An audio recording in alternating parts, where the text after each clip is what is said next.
हमारे सामने चुनाव है और चुनाव में राजनीतिक लड़ाई है, मगर राजनीतिक लड़ाई के पीछे विचारधारा की लड़ाई। कांग्रेस पार्टी और इंडिया गठबंधन, ये जो अंबेडकर जी का संविधान है, इसको आप अच्छी तरह देखिए। ये जो संविधान है, इसकी रक्षा करने का काम कर रही है, इसको बचाने का काम कर रही है। बीजेपी और आरएसएस संविधान को, अंबेडकर जी के संविधान को, गांधी जी के संविधान को खत्म करने की कोशिश कर रही है, कूड़ेदान में फेंकने की कोशिश कर रही है। यह है लड़ाई। यह संविधान बहुत पुरानी किताब है। इसमें जो सोच है, यह नई सोच नहीं है, यह हजारों साल पुरानी सोच इसके अंदर है। इसमें अंबेडकर जी की सोच है, गांधी जी की सोच है, बिरसा मुंडा जी की सोच है, फूले जी की सोच है, गुरु नानक जी की सोच है, नारायण गुरु, बसवना, जो भी हिंदुस्तान के महापुरुष रहे हैं, उनकी सोच इस किताब में है। एक प्रकार से यह हिंदुस्तान की जनता की आत्मा है। और अगर आज इस देश में गरीबों को अधिकार है, जो आप वोट डालने जाओगे वो आपका अधिकार है, जमीन का अधिकार है, जल का, जंगल का अधिकार है, अगर वो मिला है तो वो ये इस किताब ने दिया है। इसके कारण आप लोगों को, हम सबको मिला। इस किताब से पहले जो भी राजा महाराजा करना चाहते थे वो करते थे, कोई उनसे पूछ नहीं सकता था, जो मन करता था वो कर जाते थे। इसके बाद कॉन्स्टिट्यूशन, संविधान के बाद हिंदुस्तान के हर नागरिक को एक वोट मिला है। इस संविधान में समानता के बारे में लिखा है, भाईचारे के बारे में लिखा है, इज्जत के बारे में लिखा है। नरेंद्र मोदी जी कहते हैं कि राहुल गांधी लाल किताब दिखा रहा है। नरेंद्र मोदी जी, इसका रंग जरूरी नहीं है, जो इसके अंदर लिखा है, जो आपने पूरी जिंदगी भर नहीं पढ़ा है, वो जरूरी है।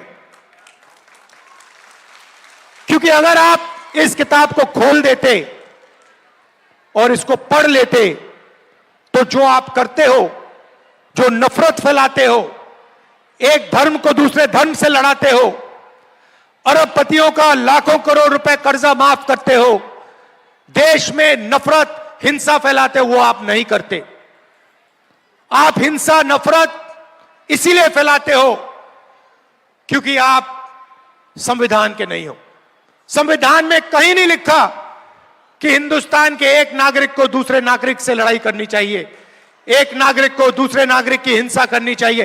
कहीं नहीं लिखा कि धर्मों को लड़ाना चाहिए, जातों को लड़ाना चाहिए, प्रदेशों को, भाषाओं को लड़ाना चाहिए। और यह काम बीजेपी और आरएसएस के लोग 24 घंटा करते हैं, बंद कमरों में करते हैं। यह देखिए, यह किताब खाली नहीं है, देख लीजिए। इस किताब में हिंदुस्तान की हिस्ट्री है, हिंदुस्तान का इतिहास है, भारत की आत्मा है, किसानों के सपने हैं, मजदूरों के सपने हैं, दलितों की रिस्पेक्ट है, पिछड़ों की भागीदारी है, सब कुछ इस किताब में है। और नरेंद्र मोदी और आरएसएस के लोग इस किताब को मिटाना चाहते हैं। मैं आपसे यहां बोलने आया हूं कि दुनिया, मोदी जी छोड़ो, दुनिया की कोई ताकत इस किताब को नहीं मिटा सकती, क्योंकि यह हिंदुस्तान की आत्मा है। और अगर मिटाना है मोदी जी, छुप के मत कीजिए, सामने आ जाइए मैदान में और मिटाने की कोशिश कीजिए, फिर पता लगेगा आपको हिंदुस्तान की जनता क्या करेगी आपके साथ। हम नरेंद्र मोदी से डरते नहीं हैं। 56 इंच की छाती, मन की बात, इन चीजों से हम डरते नहीं हैं। नरेंद्र मोदी जी अरबपतियों की कठपुतली है।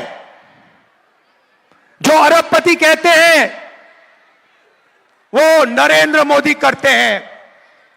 अरबपति आपकी जमीन चाहते हैं, अरबपति आपका जल चाहते हैं, आपका जंगल चाहते हैं। नरेंद्र मोदी आपको मन की बात सुनाएंगे, फिर अंबानी जी की शादी में चले जाएंगे।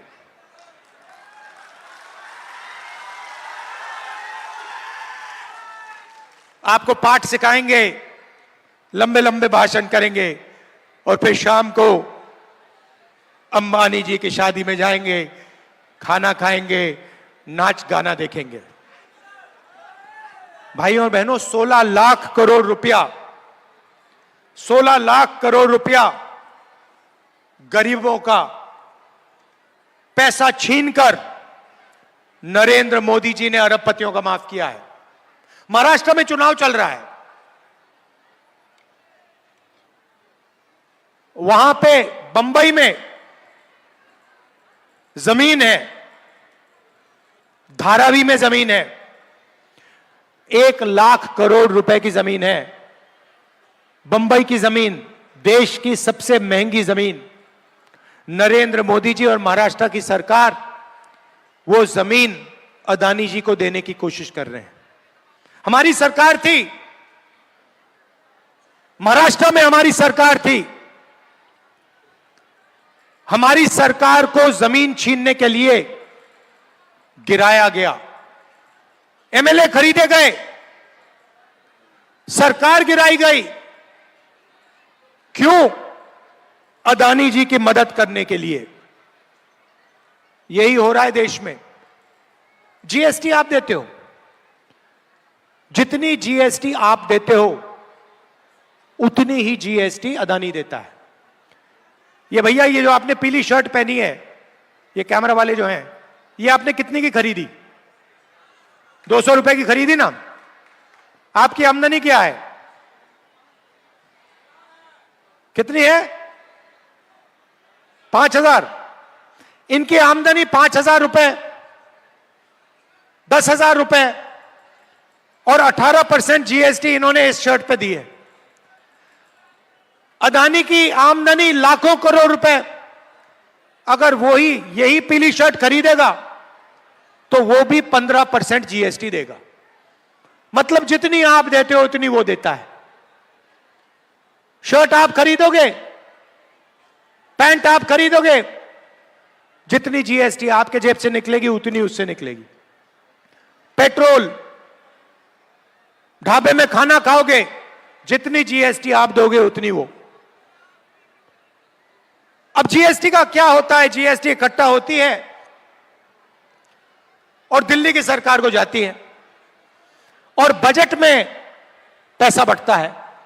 आपने देखा होगा, हर साल फाइनेंस मिनिस्टर ब्रीफकेस लिए निकलती हैं, देखा आपने? निकलती हैं और फिर बजट पेश करती हैं पार्लियामेंट हाउस में। यह आपका पैसा है, अदानी का नहीं है। आप कौन हो? सवाल यह है, आप कौन हो? मैं बताता हूं। 15% आप दलित हो, 8% आप आदिवासी हो, कम से कम 50% आप पिछड़े वर्ग के हो, 15% आप अल्पसंख्यक हो। सब जोड़ लो 90% बन जाता है। तो मैंने पता लगाया ये जो पैसा बजट में बंटता है, ये बांटते कौन है? मैंने लिस्ट निकाली भाइयों और बहनों, 90 अफसर आपकी सारी की सारी जीएसटी बांटते हैं। वो निर्णय लेते हैं बजट में पैसा कहां जाएगा, झारखंड में कितना आएगा, रेलवे में कितना जाएगा, स्वास्थ्य में कितना जाएगा, शिक्षा में कितना जाएगा, सड़कों में कितना जाएगा, सारे के सारे निर्णय वो लेते हैं। आदिवासी दलितों को कितना मिलेगा, सारे निर्णय 90 लोग लेते हैं। भाइयों और बहनों, 90 लोगों में से एक आदिवासी है। आपकी आबादी 8%, आपकी भागीदारी 100 रुपए में से 10 पैसे। मतलब आदिवासी अफसर, अगर बजट में 100 रुपए खर्च होता है, आदिवासी अफसर 10 पैसे का निर्णय लेता है। आबादी 8%, भागीदारी 100 रुपए में से 10 पैसे आदिवासियों की। चलिए दलितों की बात करते हैं। 15% आपकी आबादी हिंदुस्तान में, आपके 90 में से 3 अफसर हैं और उनकी भागीदारी, अगर हिंदुस्तान के बजट में 100 रुपए खर्च होते हैं तो दलित अफसर 1 रुपया का निर्णय लेते हैं। आपकी आबादी 15%, आपकी हिस्सेदारी 100 रुपए में से 1 रुपया। और पिछड़ों की बात करें तो कम से कम आपकी आबादी 50% है। 55 भी हो सकती है, 60 भी हो सकती है, मगर कम से कम 50 है। कोई जानता नहीं है क्योंकि जाति जनगणना नहीं हुआ आज तक। और आप 90 में से 3, 90 में से 3 अफसर पिछड़े वर्ग के हैं, उनको पीछे बैठा रखा है। छोटे छोटे डिपार्टमेंट दे रखे हैं, कह रखा है भैया तुम लोग पीछे बैठो, तुम्हारी 50% आबादी है मगर तुम लोग पीछे बैठोगे। और 100 रुपए में से उनके 5 रुपए। मतलब अगर आप दलित, आदिवासी, पिछड़ों को सबको जोड़ लो तो 100 रुपए में से आपकी भागीदारी 6 रुपए 10 पैसा। 6 रुपए 10 पैसा। 50% आबादी, 5 रुपए भागीदारी। इसलिए मैंने कहा है कि जाति जनगणना दिल्ली में और झारखंड में होगा। अब आप कहोगे ताली बजा रहे हो, मगर आप कहोगे तो जाति जनगणना होगा तो क्या हो जाएगा, उसमें हमें क्या मिलेगा? मैं आपको बताता हूं। मोदी जी कहते हैं मैं पिछड़े वर्ग की इज्जत करता हूं और फिर भूखा मार देते हैं। कहते हैं मैं पिछड़े वर्ग की इज्जत करता हूं और 16 लाख करोड़ रुपए अरबपतियों को दे देते हैं। किसानों का कितना कर्जा माफ किया मोदी जी ने? 1 रुपया नहीं माफ किया। वो कहते हैं, साफ कहते हैं मैं किसानों का कर्जा माफ नहीं करूंगा। किसान कौन है? किसान पिछड़े वर्ग के लोग हैं, दलित है, आदिवासी हैं। तो जाति जनगणना से दूध का दूध, पानी का पानी हो जाएगा। सबसे पहले जाति जनगणना में हम यह पता लगाएंगे इस देश में पिछड़े वर्ग के कितने लोग हैं, दलित कितने हैं, आदिवासी कितने हैं। उसके बाद हम हिंदुस्तान की सब संस्थाओं को देखेंगे और पता लगाएंगे कि ब्यूरोक्रेसी में कितने पिछड़े वर्ग के, कितने दलित, कितने आदिवासी। शिक्षा के सिस्टम में कितने आदिवासी, कितने दलित, कितने पिछड़े वर्ग के। पब्लिक सेक्टर में, बड़ी बड़ी कंपनियों में कितने पिछड़े वर्ग के, कितने दलित, कितने आदिवासी। और हम यह पता लगाएंगे कि इस देश का जो धन है उसमें कितना धन दलितों के हाथ में है, कितना आदिवासियों के हाथ में है, कितना पिछड़ों के हाथ में है, कितना माइनॉरिटीज के हाथ में और कितना गरीब जनरल कास्ट के हाथ में है। उस दिन के बाद एक नई राजनीति शुरू होगी, क्योंकि आपको देश की सच्चाई आपके सामने दिखाई दे जाएगी। आज अगर मैं आपसे पूछूं कि भैया हिंदुस्तान की सबसे बड़ी कंपनियों में दलित कितने, आपका क्या जवाब है?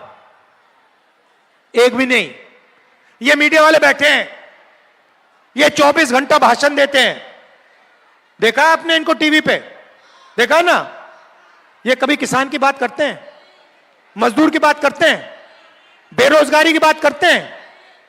आपके नहीं है ये लोग, ये आपके नहीं है, अदानी के हैं, ये अंबानी के, अरबपतियों के हैं। ये देखो, जनता जानती है।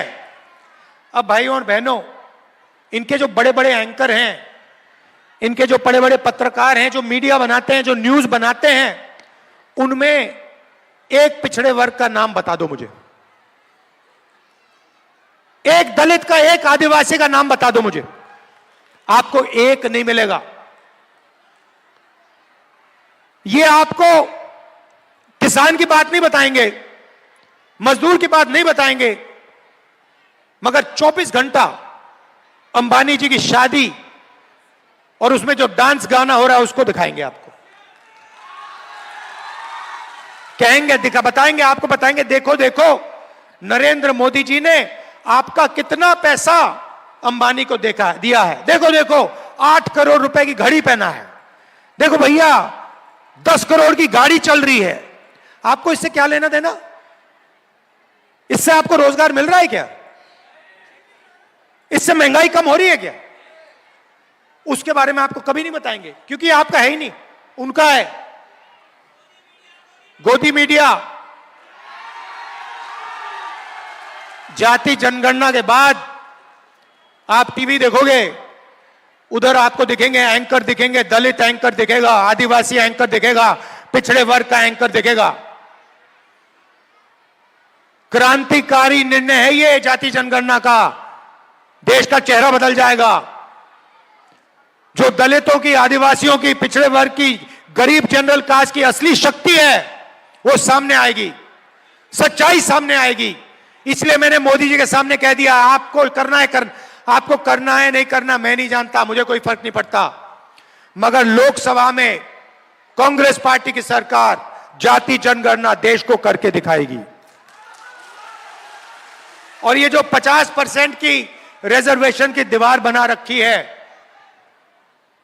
इसको हम तोड़ के दिखाएंगे।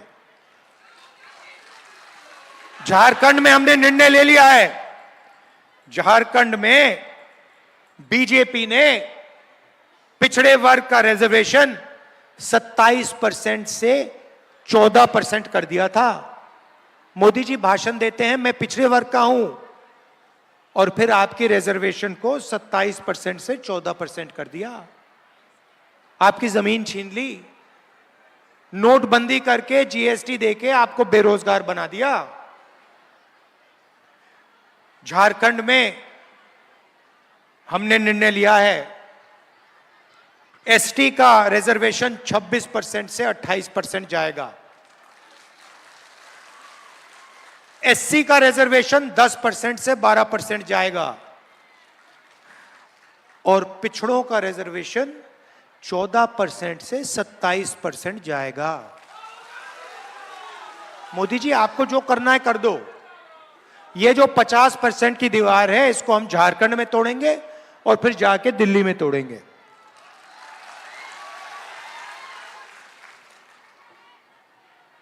मोदी जी ने आपका पैसा लिया, अरबपतियों को दिया लाखों करोड़ रुपए। अब हमने निर्णय ले लिया है कि जितना पैसा वो उनको दे रहे हैं उतना ही पैसा हम आपको देंगे। इसीलिए हमारा पहला काम महिलाओं के लिए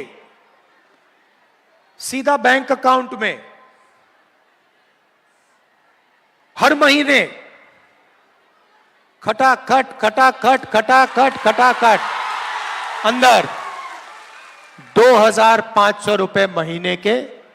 हर महीने की पहली तारीख हमारी जो बहनें हैं वो जगेंगी, बैंक अकाउंट खोलेंगी और सरकार ने उस बैंक अकाउंट में 2,500 रुपए डाल दिए होंगे। गैस सिलेंडर 450 रुपए का होगा और 7 किलो राशन हर गरीब व्यक्ति को हर महीने मिलेगा।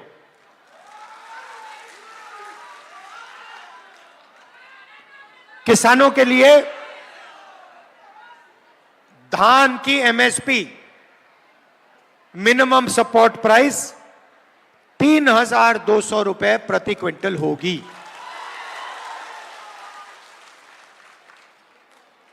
आज 2,400 रुपए है, चुनाव के एकदम बाद 3,200 रुपए प्रति क्विंटल आपको धान के लिए मिलेगा। गरीब लोग बीमार होते हैं, इलाज करने के लिए प्राइवेट अस्पताल में जाना पड़ता है। दिल का दौरा होता है, स्टेंट लगानी होती है, वैल्व बदलना होता है, लाखों रुपए किसान की जेब से निकलते हैं, मजदूर की जेब से निकलते हैं।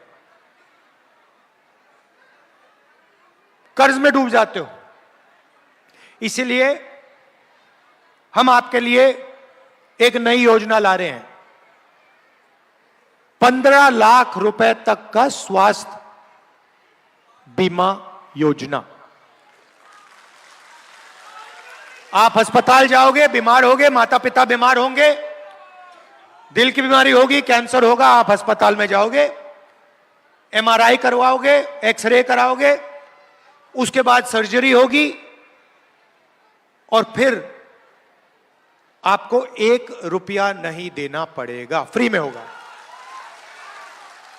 आप जाओगे, कहोगे भैया ऑपरेशन के लिए कितना पैसा लगा, अस्पताल आपको कहेगा 1 रुपया नहीं लगा, ऑपरेशन का पैसा झारखंड की सरकार ने आपके लिए दे दिया है। आपकी हम रक्षा करना चाहते हैं, आपकी प्रोटेक्शन करना चाहते हैं, जैसे ये संविधान आपकी रक्षा करता है। ये कांग्रेस पार्टी लड़कर हम ये लाए हैं, आपके साथ मिलकर हमने लड़ाई लड़ी और ये लाए, और हम आपकी रक्षा करना चाहते हैं। और हम चाहते हैं कि ये देश सबका हो, सिर्फ अरबपतियों का नहीं, गरीब से गरीब व्यक्ति को भी इस देश में शांति से, प्यार से जीने का मौका मिलना चाहिए। किसान की रिस्पेक्ट होनी चाहिए, उसको सही दाम मिलना चाहिए। नरेंद्र मोदी जी ने बेरोजगारी की लाइन लगा दी। हर प्रदेश में जहां भी आप जाओगे बेरोजगारी, नोटबंदी कर दी, गलत जीएसटी लागू कर दी। जीएसटी से फायदा अरबपतियों को होता है, टैक्स आप भरते हो, पैसा उनकी जेब में जाता है, पेट्रोल आप लेते हो, पैसा उनकी जेब में जाता है। नोटबंदी ने सारे के सारे छोटे बिजनेस वालों को खत्म कर दिया, रास्ता साफ कर दिया अदानी अंबानी के लिए, तो रोजगार उन्होंने खत्म कर दिया। और इसीलिए झारखंड की सरकार अगले 5 साल में 10 लाख युवाओं को रोजगार देने की पूरी कोशिश करेगी। हर डिस्ट्रिक्ट में रोजगार पैदा करने के लिए 500 एकड़ का इंडस्ट्रियल पार्क खोलेगी और डिग्री कॉलेज और प्रोफेशनल कॉलेज हर ब्लॉक में, डिग्री कॉलेज ब्लॉक में और प्रोफेशनल कॉलेज डिस्ट्रिक्ट में युवाओं के लिए हम खोलने का काम करेंगे। अंत में भाइयों और बहनों, संविधान की लड़ाई है। हमने नारा दिया था और आप इस नारे को गहराई से समझ जाओगे। भारत जोड़ो यात्रा में मैंने कहा था 4000 किलोमीटर चले, उस यात्रा में मैंने नारा एक ही दिया, मैंने नहीं दिया, जनता ने दिया, नफरत के बाजार में मोहब्बत की दुकान खोलनी है। हमारी मोहब्बत की दुकान है, उनका नफरत का बाजार है और नफरत को नफरत कभी नहीं काट सकती। नफरत को सिर्फ मोहब्बत ही काट सकती है और हमने दिखाया कि मोहब्बत के साथ हम बीजेपी के धन को, उनकी नफरत को, उनकी हिंसा को काट सकते हैं, खत्म कर सकते हैं। यह मैं आपको कहना चाहता हूं। आप कांग्रेस पार्टी के कार्यकर्ता हो, हमारी रीढ़ की हड्डी हो, आप हर रोज इसको बचाने की कोशिश करते हो, आरएसएस और बीजेपी से लड़ते हो, उनकी विचारधारा से लड़ते हो। इसके लिए मैं आपको दिल से धन्यवाद करना चाहता हूं। और आप यहां आए, आप आए। एक आखिरी बात याद रखिए, झारखंड में आपने अपना चीफ मिनिस्टर चुना। सोरेन जी आदिवासी वर्ग के हैं, उनको बीजेपी और आरएसएस ने जेल में डाला है। आप सोचिए, जिनको आपने चुना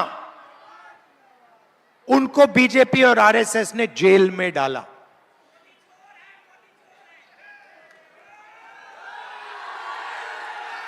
तो ये याद रखिए। मैं आप सबको दिल से धन्यवाद करना चाहता हूं।